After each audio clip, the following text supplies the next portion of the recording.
ഒരു മുംബൈയിൽ എന്തിനാണ് നിങ്ങൾ എൻ്റെ പപ്പയെ ഇങ്ങനെ പറ്റിക്കുന്നത്, ചതിക്കുന്നത്?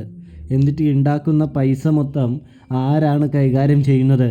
നിങ്ങൾ വീതിച്ചെടുക്കുകയാണോ എന്ന് ചോദിക്കുന്നു. ഇതാരുടെ പദ്ധതിയാണ്, ആരുടെ പ്ലാനാണ് എന്ന് എല്ലാം തിരിച്ചറിഞ്ഞ അലീന ചോദിക്കുകയാണ്.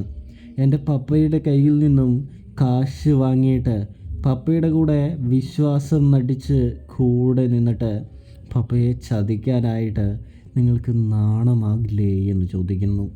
എനിക്ക് നിങ്ങളെ പണ്ടേ സംശയമുണ്ടായിരുന്നു എന്നും അലീന പറഞ്ഞു വയ്ക്കുന്നു. ആ സംശയം ഇപ്പോൾ പൂർത്തിയാക്കി നിങ്ങൾ തന്നില്ലേ എന്ന് ചോദിക്കുന്നു. പപ്പയ്ക്ക് അറിയാമോ നിങ്ങൾ ഈ ചെയ്യുന്നതെല്ലാം? ഈ ചതിയെക്കുറിച്ച് പപ്പ അറിഞ്ഞിട്ടുണ്ടോ? പാവം, നിങ്ങളെ ഒരുപാട് വിശ്വസിക്കുന്നുണ്ട്.